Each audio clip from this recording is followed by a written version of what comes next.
বেগুন পুড়িয়ে তো অনেক ভর্তা খেয়েছেন, কিন্তু আমার মতো করে একবার বেগুন ভর্তা বানিয়ে দেখুন, বারবার বানিয়ে খেতে ইচ্ছে করবে। নমস্কার বন্ধুরা, ভেজ স্টোরিতে সবাইকে স্বাগত জানিয়ে আমি সাবিত্রী হাজির হয়ে গেলাম নতুন একটা রান্না নিয়ে। আর আজকে দুটো বেগুন নিয়ে এসেছি, একদম টাটকা তাজা। এই শীতে কিন্তু বিভিন্ন ধরনের বেগুন পাওয়া যাচ্ছে বাজারে, তার মধ্যে থেকে আমি সাদা বেগুন নিয়েছি, ওটা সবুজ বেগুন যেটা হয় সেটাই। তো এই বেগুনের আজকে ভর্তা বানাবো একদম কম সময় এবং ইউনিকভাবে। আপনারা শুরু থেকে শেষ অবধি ভিডিওটা দেখবেন, আশা করি খুবই ভালো লাগবে। আর ভালো যদি লাগে তাহলে প্লিজ একটা লাইক করে বন্ধুদের সাথে শেয়ার করবেন। তো চলুন আমার রান্নাঘরে।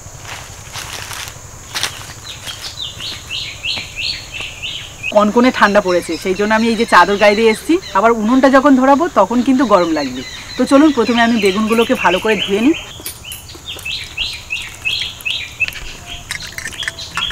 এবার বেগুন দুটোকে কেটে নেব। কাটার আগে এই যে বোঁটাটাকে বাদ দিই।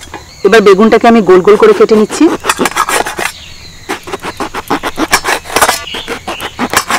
দেখুন বেগুনটা কিন্তু একদম কচি। এই শীতের সময় একদম টাটকা তাজা এরকম কচি কচি বেগুন পাওয়া যায়।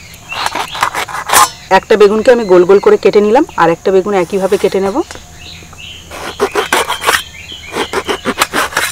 বেগুন ভর্তার জন্য এই বেগুনগুলোকে আমি গোল গোল করে কেটে নিচ্ছি। আপনারা চাইলে আপনাদের পছন্দ মতো কেটে নিতে পারেন। দেখুন বেশ অনেকটা পরিমাণে বেগুন হলো।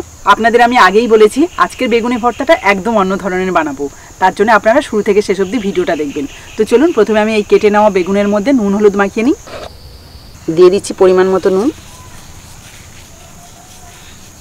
আর দিচ্ছি অল্প একটু হলুদ গুঁড়ো। এইভাবে নুন হলুদটা দিলে না বেগুনের গায়ে ভালোভাবে লেগে যায়। দেখুন এবারে হাত দিয়ে ভালো করে মিশিয়ে নেব।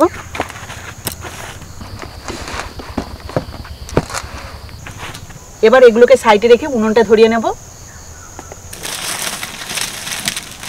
এতক্ষণ তো শীত লাগছিল, এই যে উনুনটা ধরানোর সঙ্গে সঙ্গে গরম হচ্ছে। এবার মনে হচ্ছে চাদরটা খুলে ফেলতে হবে।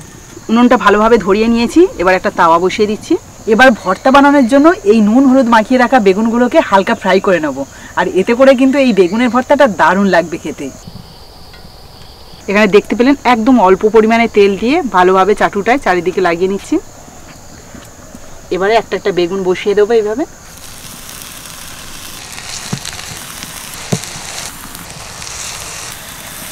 একসাথে অনেকগুলো বেগুন ভাজা যাবে বলে আমি এই তাওয়াটা ব্যবহার করেছি।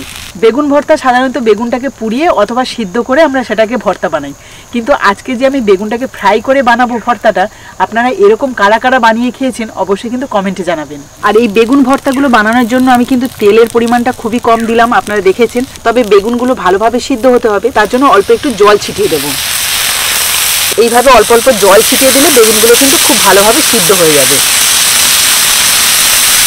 ভর্তাতে যেহেতু আমি তেল দেবো সেই জন্য কিন্তু তেলের পরিমাণটা এখানে কম রাখলাম। তবে আপনারা চাইলে এই জলের পরিবর্তে তেলও ব্যবহার করতে পারেন। বেশ কিছুক্ষণ জ্বালানি দিয়েছি, এবার বেগুনগুলোকে উল্টে দেব।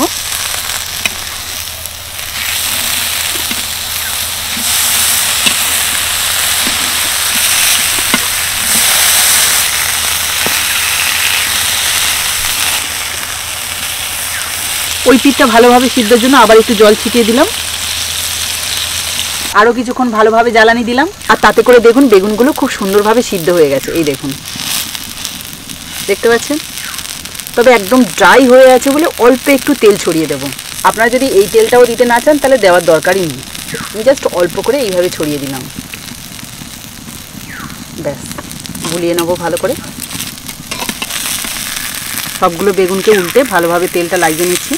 আপনারা হয়তো ভাবছেন যে বেগুন পুড়িয়ে ভর্তা বানালে তো অনেক কম সময় লাগে, কিন্তু না, বেগুনটা পুড়তে যত সময় লাগবে এই বেগুনটা ফ্রাই করতেও ঠিক ততটাই সময় লাগবে।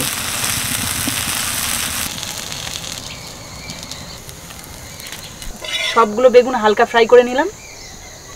এবার এই বেগুনগুলো ভর্তা বানানোর জন্য পাত্রের এক সাইডে কিছু উপকরণ নিয়ে নেব। তার মধ্যে অল্প একটু নুন নিয়ে নিচ্ছি। প্রথমে বেগুনগুলো ভাজার সময় অল্প একটু নুন দিয়েই কিন্তু আমি ভেজেছি, সেজন্য খুব কম পরিমাণে নুনটা নিয়েছি। দিয়ে দিচ্ছি বেশ কিছুটা কাঁচা লঙ্কা কুচি।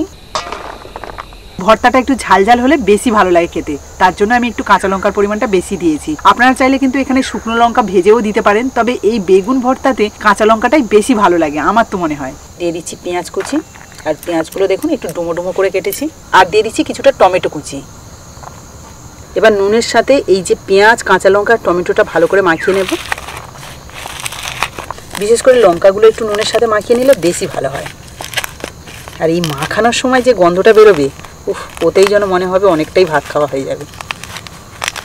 এখানে কিন্তু টমেটোটাও অপশানাল, আপনারা দিতে পারেন নাও দিতে পারেন, তবে এই যে কাঁচা টমেটোটা গালে পড়লেও ভালো লাগে। দিয়ে দিচ্ছি কিছুটা সর্ষের তেল, আর একটু ভর্তাতে তেলের পরিমাণটা বেশি দিতে হয়, তার জন্যই আমি কিন্তু বেগুন ভাজার সময় অল্প পরিমাণে তেল দিয়েছিলাম। এবার আমি বেগুনের সাথে সব কিছু মাখিয়ে নেব।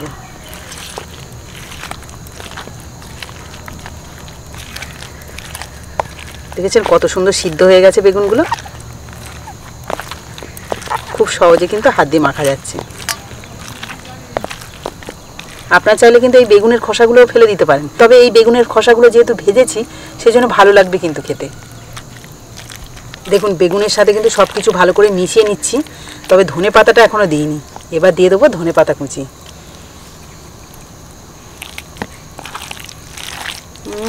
এই ভর্তাটা দেখে কার কার জিভে জল আসছে অবশ্যই কিন্তু কমেন্টে জানাবেন। আশা করছি এই বেগুনের ভর্তাটা দেখে আপনাদেরও খেতে ইচ্ছে হচ্ছে। আপনারা একবার হলেও বাড়িতে বানাবেন, দেখবেন খুব ভালো লাগবে।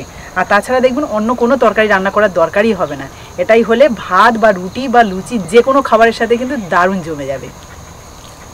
তো দেখুন ফাইনালি কিন্তু আমার ভর্তাটা রেডি হয়ে গেছে, আর কতটা লোভনীয় দেখুন শুধু।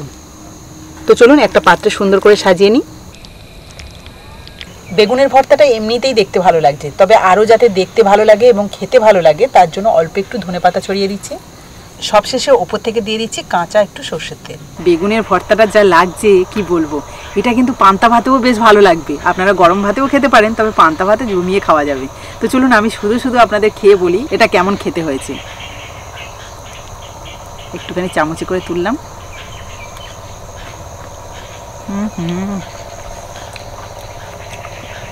আর কিচ্ছুই লাগবে না, সত্যি বলছি। আপনারা যদি এইভাবে বেগুন ভর্তা না বানিয়ে থাকেন একবার হলেও বানাবেন। আমি জানি অনেকেই আবার বেগুন পোড়াটা বেশি পছন্দ করেন, কিন্তু এইভাবে একবার বানিয়ে দেখবেন, তারপরে আমাকে কমেন্টে জানাবেন। তো বন্ধুরা একদম ভিন্ন ধরনের এই যে বেগুনের ভর্তাটা আপনাদের কেমন লাগলো অবশ্যই কিন্তু কমেন্টে জানাবেন। আর ভালো লাগলে প্লিজ একটা লাইক করে বন্ধুদের সাথে শেয়ার করবেন। আর যারা আমার নতুন বন্ধু আছেন তারা যদি ইউটিউব থেকে দেখে থাকেন চ্যানেলটাকে সাবস্ক্রাইব করে দেবেন, আর যারা ফেসবুক থেকে দেখছেন তারা ফেসবুক পেজটাকে ফলো করে আমার পাশে থাকবেন, তাহলে এরকম নতুন নতুন ভিডিও প্রতিদিন দেখতে পাবেন। আজকের মতো টাটা, পরের দিন আসবো আবার একটা নতুন ভিডিও নিয়ে। ততক্ষণে ভালো থাকবেন, সুস্থ থাকবেন।